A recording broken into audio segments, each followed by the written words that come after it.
राम राम सा हताई विद भाईजी में आप सभी का स्वागत है। और आज हमारे साथ है जितेश सर। जितेश सर, क्या कुछ चल रहा है राजस्थान में चुनाव के बाद? चाय वाय पी ली आपने? चाय पी ली। हाँ, चाय पिए तभी तो हताई कर रहे हैं। चाय पे हताई नहीं कर रहे, लेकिन चाय के बाद हताई कर रहे हैं। अल्पाहार नाश्ता वगैरह ले सब लिया? हो गया, सब हो गया। ठीक है। तो और क्या लेने का मन है? बस अब हताई करते हैं, लोग हताई- कंटेंट का हताई। वेट कर रहे हैं। अच्छा, कंटेंट का वेट करें, चलो। तो सर, राजस्थान में क्या कुछ चल रहा है चुनाव के बाद? क्या मतलब क्या माहौल है ताजा? वेट एंड वॉच की स्थिति है। Wait and एवरीवन इज हर व्यक्ति ये इंतजार कर रहा है कि कब रिजल्ट्स आएंगे। इंतजार की वो घड़ी सब है। अपने अपने वो भी रखते हैं ना कि ये जीतेगा, ये यहाँ से वो, ये सब भी चल रहा है। अच्छा, ये आकलन हम्म, ये सब फेल होते हैं। इन दिनों तो वही है। We have seen several time. We have noticed several time. We Exit go through the polls. gestures and all. So हमको ये पता चलेगा कि हम go through करेंगे तो हरियाणा का चुनाव हो, लोकसभा का चुनाव हो। हरियाणा के चुनाव में सारे एग्जिट पोल ये बता रहे थे कि बीजेपी तो हार रही है। एक बार इलेक्शन कमीशन ने भी फटकार लगाई थी। हाँ। उन्होंने कहा ये कैसे एग्जिट पोल दे रहे हैं मीडिया वाले। अब ये एक एग्जिट पोल भी एक नैरेटिव का हिस्सा है। नैरेटिव वॉर में एक एग्जिट पोल भी बहुत बड़ा हिस्सा है। अच्छा। और एक सट्टे का जो दुकान है ना, सत्ते का व्यापार जो चलता है, जी। वो भी एग्जिट पोल अपने अनुसार करा देता है। ये बड़ा कभी और बताएंगे हमारे दर्शकों को सट्टे में कैसे एग्जिट पोल की दखलंदाजी। वैसे तो ठीक बात है, क्योंकि एक नैरेटिव का एक एंगल है। आप नैरेटिव सेट कर सकते हैं कि इतनी सीटें आने वाली। सट्टे का व्यापार करते हैं। और हमारे राजस्थान के अंदर तो बड़ी बात है कि फलोदी का सट्टा बाजार है, पूरे विश्व में प्रसिद्ध है। और फलोदी का जो सट्टा बाजार है वो ही ये नैरेटिव सेट करता है कि भाई किसको जिताना है, किसको हराना है। हाँ, क्योंकि आप भाव देखोगे तब आपको लगेगा कि कहीं ना कहीं ये भाव अगर ऊपर नीचे हो रहे हैं, इस हिसाब से हमें भी चलना वैसे चाहिए। अभी 4 दिन से तो बड़ी खबर दोस्तों ये है कि नरेश मीणा का प्रकरण अभी चर्चा में। अभी वो थप्पड़ अभी तक हालांकि बहुत सारे बुद्धिजीवी लोग और बहुत सारे ब्यूरोक्रेट्स और बहुत सारे लोग नरेश मीणा को गलत बता रहे हैं। पर मैं आपको जानकारी दे दूं, नरेश मीणा के अलावा भी राजस्थान के ऐसे बहुत से दिग्गज नेता रहे हैं। वो कई बार राजस्थान में की विधानसभा में विधायक बन गए, लेकिन उन्होंने भी थप्पड़ भी मारा है। सबसे पहला नाम है देवी सिंह बाटी। कद्दावर नेता हैं बीकानेर के, और राजपूत समाज के बड़े नेता। अपनी पार्टी भी बनाई थी उन्होंने कभी। उनके लंबे समय तक वसुंधरा राजे से अदावत रही। देवी सिंह बाटी ने अपने सचिव को कमरे के अंदर बुला के जबरदस्त पीटा था। अच्छा। हाल ही में बीजेपी के अंदर एक नेता है थे मलिंगा। हाँ। और वो धौलपुर से विधायक थे कांग्रेस पार्टी से। और वो उन्होंने वाल्मीकि समाज के एक व्यक्ति को, अधिकारी को थप्पड़ मारा था। नहीं मारा, नहीं, हड्डियां तोड़ दी। आज तक वो एसएमएस के अस्पताल में पड़ा है। मारा नहीं है, बुरी तरह मारा है, पीटा है। ऐसा नहीं मतलब बस डेथ नहीं हुई उसकी, और सब कुछ इतनी बुरी तरह से मारा। क्या कारण आपको पता है? एक बात बताइए, जो लोग सवाल उठा रहे हैं, चाहे बीजेपी के उठा रहे हैं चाहे कांग्रेस के उठा रहे हैं। मैं भवानी सिंह राजावत एक नेता हैं, उन्होंने एक पुलिस अधिकारी को जबरदस्त पीटा था, थप्पड़ 10 दिन जेल में रहे थे। तो मेरे पास इतने एग्जाम्पल है। करोड़ीलाल मीणा ने कुल ने 2011 में थप्पड़ मारा था। और डॉक्टर करोड़ीलाल मीणा की जो शुरुआत हुई है राजनीति की जी, मुझे ध्यान है सवाई माधोपुर के अंदर एक पुलिस स्टेशन था। मैं आपको बता देता हूँ अभिषेक, अपने दर्शकों को भी जानकारी दे देता हूँ। तो उस पुलिस स्टेशन में बकरा चोरी हो गया था। एक पुलिस स्टेशन से बकरा चोरी? नहीं, एक बकरा चोरी हुआ था। अच्छा, गरीब व्यक्ति का केस था। ठीक है। उस समय करोड़ीलाल मीणा नेता बन के गए थे, पहली बार शायद विधायक बने थे। तो बकरा चोरी के मामले में वो एफआईआर दर्ज नहीं कर रही थी पुलिस। तो करोड़ीलाल मीणा ने कहा कि भाई ग्रामीणों के साथ गए हुए गरीब व्यक्ति है, इसका बकरा वापस दे दो। दिलचस्प घटना है कि इसका बकरा आप कैसे भी, और चोर को पकड़ो। पुलिस ने चोर तो पकड़ लिया और बकरा बना के खा गई पुलिस। अच्छा। तो ये बड़ी दिलचस्प घटना है। ये घटना, उसके बाद बड़ा आंदोलन हुआ वहां पर। और वो आंदोलन इतना बड़ा हुआ कि वहां गोलियां चली। जैसे नरेश मीणा का प्रकरण है, सेम का सेम पूरा गांव वहां पे था। ऐसे ही आगजनी की घटनाएं हुई थी। अच्छा। ऐसे ही वहीं से करोड़ीलाल मीणा बड़े नेता बने थे। उस समय उपराष्ट्रपति भैरों सिंह शेखावत जो थे, जो उपराष्ट्रपति थे, पहले राजस्थान के मुख्यमंत्री भी रहे। उस समय उप मुख्यमंत्री थे भैरव सिंह जी, और विपक्ष के नेता थे यहाँ पे। अच्छा। भैरव सिंह जी अपने सारे विधायकों को लेकर वहां पे धरना दिया था उन्होंने, बीजेपी के विधायकों को। तो इतनी बड़ी घटना थी, सेम की सेम घटना मान लीजिए आप। आज नरेश मीणा के साथ तो कोई है नहीं, लेकिन नरेश मीणा अकेले लड़ाई लड़ रहे हैं। मैं सब लोग कह रहे हैं कि नरेश मीणा गलत है। नरेश मीणा को आप अकेले एक नेता को गलत बता रहे हो, वॉलेंस ऐसे नेता नहीं चलेंगे। भैया राजनीति में, यूपी में राजनीति उठा के देख लो, उसके केस निकाल रहा है, गोलियां चलती है वहां तो। उससे बहुत सारे लोग उसके केस निकाल रहा है कि 26 केस है नरेश मीणा पे। भैया मैं ये पूछना चाहता हूँ, मैं यूपी की एक जगह ऐसी एक यूपी का एक इलाका ऐसा है जहाँ पर जो भी पार्टी के नेता टिकट वितरण करते हैं उससे पहले अनुशंसा करते हैं ना, भाई मेरे को कोई भी आता है नेता कि मेरे को टिकट चाहिए, तो उसके बायोडेटा में ये देखा जाता है कितने केस दर्ज हैं। यूपी का एक इलाका ऐसा है। क्या बात कर रहे हो? वो हाँ, आई सीन, मेरे को एक बहुत बड़े बीजेपी के नेता ने कहा, ये उसको प्रमोट करता है नेता को कि कितने केस है? अरे वो इलाका ही ऐसा है ना। अच्छा, वो मतलब अलग अलग टाइप का इलाका है वहाँ, जो मतलब इस टाइप का होगा ना, जो एचएस हिस्ट्री शीटर ज्यादा जिसकी खुली हुई होगी, उसको टिकट की प्राथमिकता होती है। तो नरेश मीणा को आप गलत बता रहे हैं जो लोग, तो उनको बता दूं, राजनीति में इस तरह के पैमाने होते नहीं है अमूमन। देखिए राजनीति में अलग तरह की राजनीति चलती है, पॉलिटिक्स अलग तरीके चलती है। पर वोट तो लोग देते हैं ना सर। जो वोट देना है, जो वोट कास्ट होता है वो तो लोग देते हैं, और लोग उस तरह से नहीं सोचते हैं। देखिए नरेश मीणा ने, मैं ये नहीं कह रहा कि मैं नरेश मीणा का समर्थक हूँ, मैं अहिंसा का पुजारी हूँ, ना कि हिंसा का पुजारी हूँ, लेकिन राजनीति जो चलती है वो अलग तरीके से चलती है। राजनीति का पैमाना, सियासत का पैमाना अलग है। राजनीति में ये नहीं होता कि भाई सारे पूजा करने वाले और एक थप्पड़ मार दे तो गांधी जी की तरह दूसरा थप्पड़ आगे कर दे, सारे लोग ऐसे नहीं होते राजनीति में।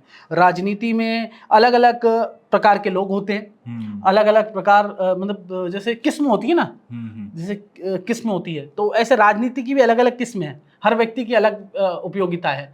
तो ऐसे नहीं है कि हर वक्त अच्छे लोग ही राजनीति में चाहिए, कुछ लोग ऐसे भी चाहिए होते हैं नरेश मीणा टाइप।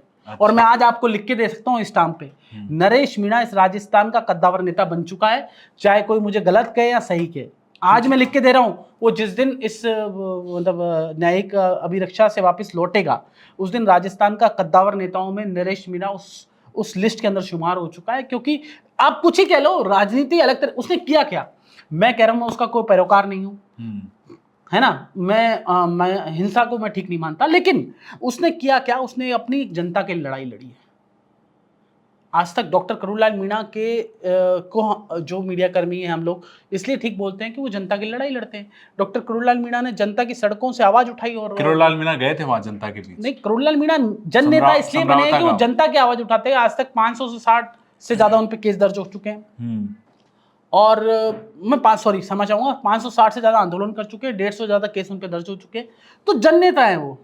और नरेश मीणा के खिलाफ जो लोग बोल रहे हैं उनको ये सोचना चाहिए कि नरेश मीणा मतलब वो कह रहे हैं कि ऐसे नेता नहीं चाहिए। अरे भैया, यूपी के अंदर फहरिस्त देखो, बिहार के अंदर देखो, और प्रदेशों में देखो, बंगाल के अंदर देखो, तुम ममता बनर्जी क्या कर रही है भैया। वहां तो जो हो रहा है वो सबको पता है, और हालात बहुत ज्यादा खराब भी है वहां पे, खासतौर पे हिंदुओं के लिए वहां हालत बहुत ज्यादा खराब है।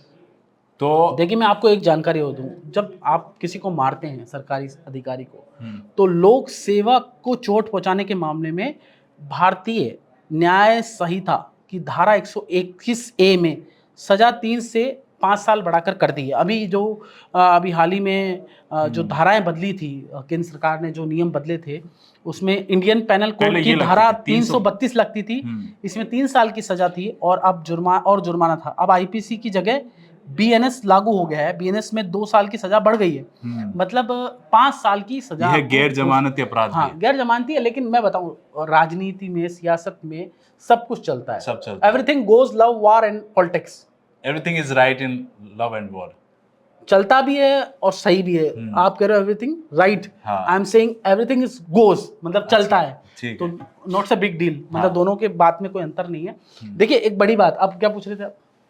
नहीं, मैं वही कह रहा था कि ये मामला, देखिए इस मामले में एक बड़ी बात हो रही है, इस मामले में बड़ी बात ये कि वहां की कलेक्टर का और इंटेलिजेंस का सबसे बड़ा फेलियर है। बिल्कुल, मैं यही बात करने वाला था। सरकार का पार्ट जो है, मतलब मुख्यमंत्री तो बेचारे सीधे साधे हैं, पहली बार के हैं, सिस्टम चला रहे हैं, अभी सीख रहे हैं, लेकिन सरकार के सिस्टम का फेलियर है, प्रशासन का बड़ा फेलियर है। आप बताइए, क्या नरेश मीणा को पहले नहीं उठा सकते थे क्या? फिर जब कलेक्टर को पता था कि ऐसी स्थितियां बन रही है गांव ग्रामीण क्षेत्र में, तो कलेक्टर को मौके पर जाना चाहिए था। कलेक्टर क्यों नहीं गई मौके पर? अच्छा, नरेश मीणा जब मुझसे बात कर रहे थे इंटरव्यू में, मतलब मैंने फोनो इंटरव्यू लिया था, आपको ध्यान होगा, ही सिंह कह रहा है वो तो मेहंदी लगा के बैठी है, मतलब मुझे लगता है वो क्रिटिसाइज कर रहे थे कि मेहंदी लगा के बैठी, मतलब वो निकल ही। उन्होंने तो ये भी कहा कम थप्पड़ मारे मैंने, हाँ, मुझे समय नहीं मिला, कम थप्पड़ मारे। लेकिन एक्चुअली देखिए उस घटना का जो वहाँ की कलेक्टर थी, मुझे लगता है कि उनको वापस मसूरी ट्रेनिंग के लिए भेजना चाहिए। कलेक्टर का काम क्या होता है उन्हें ये नहीं पता। कलेक्टर का काम था लॉ एंड ऑर्डर को मेंटेन करना, इसीलिए फेलियर हुआ। कलेक्टर का काम ये थोड़ी था कि वोट को वोट करवाना चाहता था। It is not collector work. लोक मत परिष्कार का कार्य करना, मतदान ज्यादा से ज्यादा हो, ये कलेक्टर का जिम्मेदारी रहती है। लेकिन मतदान के दिन थोड़ी होती है कि किसी पार्टी के पक्ष में मतदान कराएगी कलेक्टर या कलेक्टर कराएगी। भाई उन्होंने आंदोलन कर रखा है, उनको आंदोलन करना, जबरदस्ती थोड़ी आप किसी को वोट दिलवा दोगे।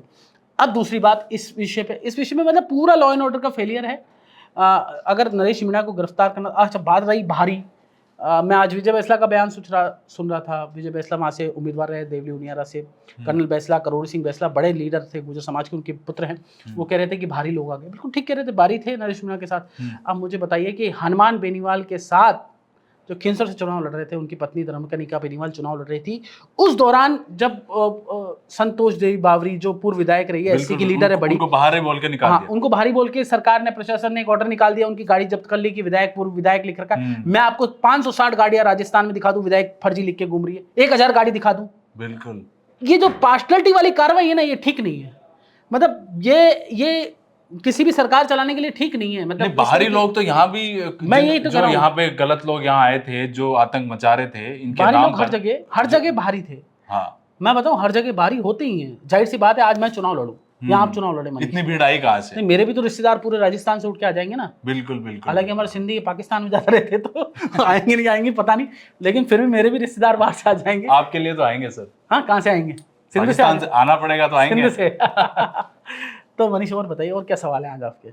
तो मैं ये कह रहा था, जो बाहरी वाला मामला है, मैं इसी पे बात करना चाहता हूँ।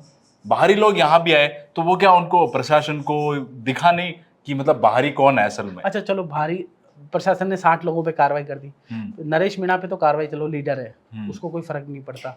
जिन 60 लोगों पे, उनमें कुछ स्टूडेंट भी कार्रवाई कर दी आपने। हाँ, आप कार्रवाई कर रहे हो तो पहले ही कर देते कार्रवाई, चुनाव से पहले ही। कलेक्टर क्या सो रही थी क्या? एसपी क्या सो रहा था क्या वहाँ पे? नए नए लोग, यंगस्टर, आपने कलेक्टर एसपी लगा दिए, पता नहीं किसको उठा के कहीं भी लगा देते हैं। जो पसंद आ जाए वो है।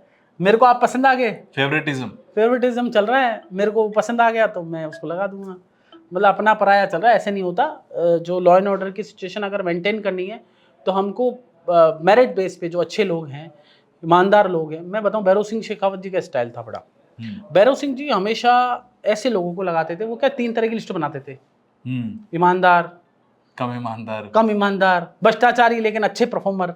हाँ। तो भैरव सिंह जी की 3 स्टाइल थी, लिस्ट बनाने की 3-4 स्टाइल थी।